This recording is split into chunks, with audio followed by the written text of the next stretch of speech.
자, 이제 울산 현안 네. 여쭤보겠습니다. 코로나를 겪으면서 사실 울산은 의료 인프라 부족을 네. 상당히 많이 느꼈고요.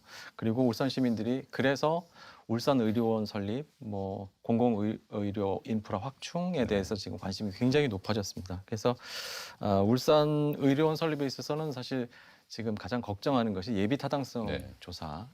이걸 좀 면제해 주시는 게 어떨까? 뭐 시민들은 그렇게 바라고 있습니다. 이 부분에 대해서는 어떻게 보시는지요? 네, 국가 정책을 결정하는 사람 입장에서는 특정 지역에 대한 특별한 조치가 사실 바람직하지가 않아요. 왜냐하면 다른 지역에서 또 똑같은 요구가 발생할 경우에 감당이 안 되거든요. 네. 근데 아시겠지만 저는 사실 이제 공공의료원 설립 운동을 하다가 예. 정치에 입문한 사람이죠. 아.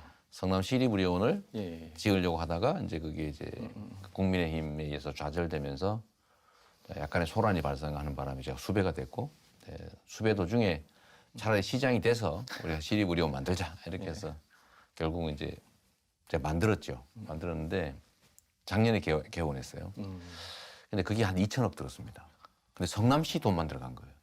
아. 물론 그 돈을 제가 벌어서 지었긴 합니다. 예. 시민들의 세금도 있지만. 그런데 사실 이제 울산뿐만이 아니라 광주 뭐 이런 다른 지방 도시에 예를 들면 공공의료원이 없는 경우가 대규모 의료원이 없는 진주 경우가 너무 같은 많아요. 거는 또 진주 같은 있는 걸 경우는 없애버렸죠. 예. 저는 이번 코로나19에서도 우리가 경험한 것처럼 공공의료 비중이 대한민국에 너무 적어서 앞으로 공공의료를 확충해야 됩니다. 병상 기준으로 뭐 6%, 많으면 8% 정도에 불과해서 공공의료 비중을 늘려야 될 텐데 이거를 지방자치단체 보고 하는 비용이 너무 많이 들어요. 성남이니까 2천억 정도를 부담을 하는 거지 웬만한데 부담하겠습니까? 그렇죠. 그래서 저는 공공의료를 확충하는 거는 정부의 핵심 과제라고 보고 그중에서 정말로 중요한 지금 몇 군데는 신속하게 공공의료기관을 설립해야 되고요. 설립하되 일반 그 민간 병원들과 경쟁하는 게 아니고 민간 병원이 감당할 수 없는 영역, 감염병 대응이나 아니면 심혈관계, 이 돈 한 데서 잘 안 하거든요. 흉부외과 이런 거. 이런 공공 영역의 의료를 감당해 주는 게 전국의 거점별로 몇 개는 있어야 된다. 그리고 지방 정부들이 하고 싶어 하는 데가 많습니다. 그렇죠. 거기는 없거든요. 광주가 이제 자기 돈으로 짓겠다는 거 아닙니까? 그렇죠. 근데 사실 그 부담이 너무 커요. 근데 그런 경우는 정부에서 해야 될 일이니까. 그래서 그 지방 정부가 하는 걸 권장하되 상당 부분을 정부가 비용 분담을 해주는 거죠. 네.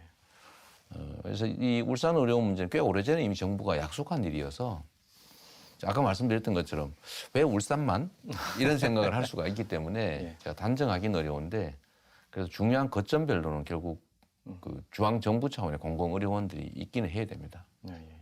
알겠습니다. 특히나 뭐 코로나가 끝나더라도 또 다른 감염병이 그럼요. 발발할 수 있다라는 우려가 있기 때문에 공공 인프라 확충은 특히나 그렇습니다. 자기 정부에서 좀 신경을 써야 되지 않을까 싶습니다. 제가 출발 자체가 공공의료원 설립 운동이었고 그 때문에 정치를 하게 됐고 그래서 지금도 공공의료 인프라 구축 그러니까 공공의료원 설립이라든지 감염 전문 병원 또 감염 전담 병원 지정 이런 것들에 대해서 제가 적극적인 이유는 국가가 개인의 생명과 안전을 지키는 거 말고는 뭐가 더 중요하겠습니까? 그러니까 외침으로부터 국가의 안전, 그다음에 국민의 생명을 지키는 걸 우리가 안보라고 하는데 질병이나 재난, 재해로부터 국민의 생명과 안전을 지키는 것도 안보만큼 중요한 거죠. 예.